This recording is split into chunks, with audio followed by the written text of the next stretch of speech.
If you're tired of those surface level, magic trick explanations of artificial intelligence, you are in exactly the right place. In this explainer, we're going one level deeper. We're going to strip away the hype and look at the actual, literal mechanics behind large language models, or LLMs. No fluff, no sci-fi tropes, just the absolutely fascinating machinery of how AI text generation truly works. So, to really understand this, we have to start by totally shattering an illusion. When you type a question into ChatGPT, Gemini, or Claude, what's actually happening behind the scenes? I want you to completely erase the idea that it's searching the internet. It's not looking up answers in some massive hidden database or remembering what you chatted about last Tuesday. Actually, none of that is happening. Okay, let's dive into this. The core mechanism of an LLM is shockingly simple in its concept. It literally just predicts the next word, over and over again, billions of times. This process is known as autoregressive generation. See, an LLM doesn't think, right? And it doesn't know things in the human sense. It simply evaluates the text that came before it and mathematically guesses what should come next. And this brilliantly illustrates how the system works in practice. Imagine the prompt is "the cat sat on the." Well, the model assigns probability scores to basically every possible next word. Matt might get a massive 68% probability. Floor gets 15%. Moon gets 4%. It then samples from those highest probability options and selects Matt. And that's it. That is literally the entire fundamental mechanism of an LLM in action. But here's the catch. To do this incredibly fast math, the model doesn't actually look at full words. Human language is just way too messy for pure computation. So instead, it chops text into distinct mathematical chunks called tokens. A token is defined by the model's tokenizer, and if you average it out across most LLMs, a token is about 4 characters long. To really visualize this, I want you to imagine dotted cut lines slicing right through a word. Let's take the word unbelievable.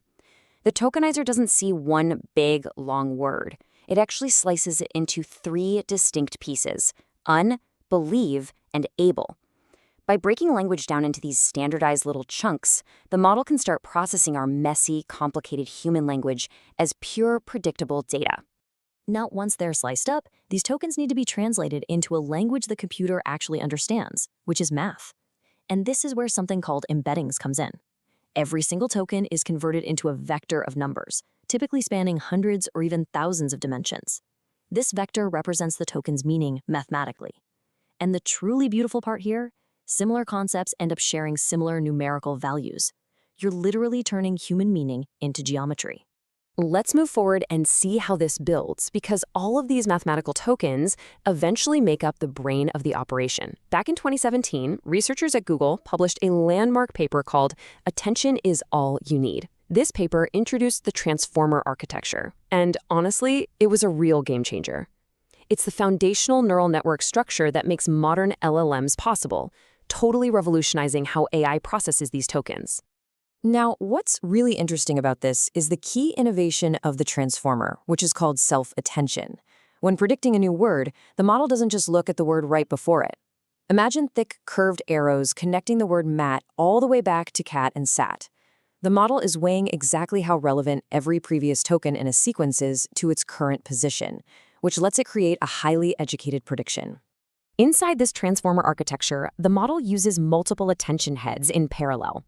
So one head might focus entirely on grammar, while another looks at semantic meaning, and another at the position of the words.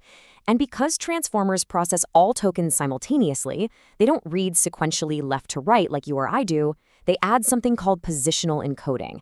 This basically uses math functions, like sine and cosine, to stamp each token with its exact place in the sequence. So the crucial point is the staggering scale of this operation. Think about the number 175 billion. That is the number of weights or parameters in a model like GPT-3. During a massive phase called pre-training, the model is exposed to mountains of web pages, books, code, you name it.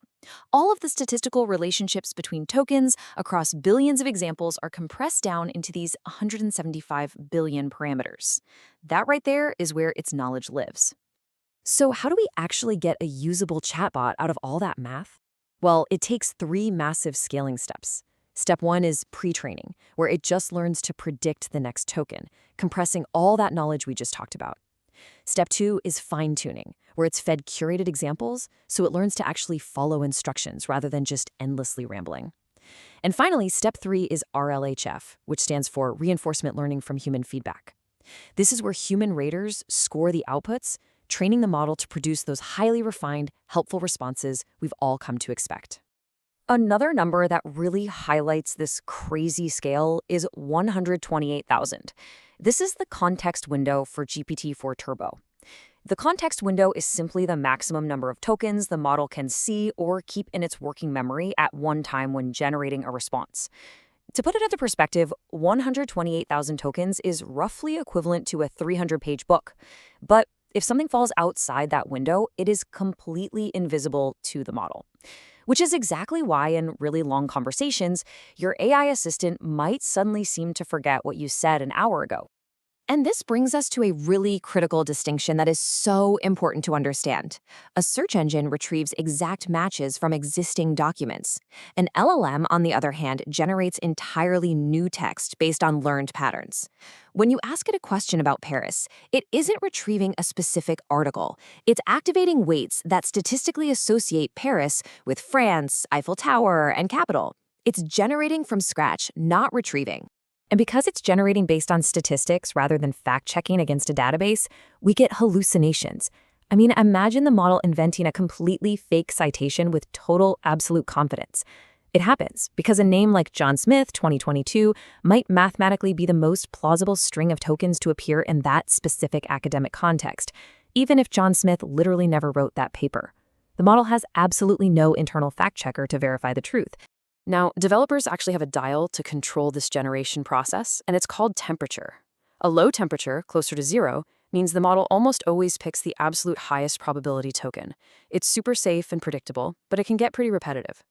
A high temperature, near 1, forces the model to pick less likely tokens, making it highly creative, but, potentially totally incoherent.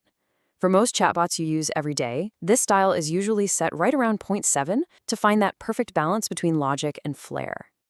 To make these models even smarter and faster, engineers use some really advanced efficiency techniques. Take chain of thought prompting, for example. This instructs the model to generate intermediate reasoning tokens step by step before answering, kind of giving it a working memory for complex tasks. Then there's mixture of experts. Instead of using all 175 billion parameters for every single word, it only activates a tiny, specialized subset of them. This drastically saves on computation costs without sacrificing quality. So let's anchor all of this abstract math back into the real world. When ChatGPT flawlessly composes a polite email for you, or when Claude summarizes a massive document without ever looking at a database, or when GitHub Copilot autocompletes a really complex block of code, none of it is magic. Every single one of these actions is driven entirely by autoregressive token prediction, self-attention, and those billions of compressed mathematical parameters. Which ultimately leaves us with this final, honestly somewhat unsettling question.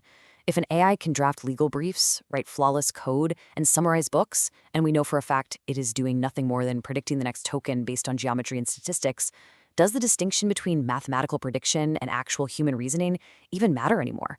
It's a question that challenges our fundamental understanding of intelligence itself. Thanks so much for joining me on this explainer, and I will leave you to ponder that one.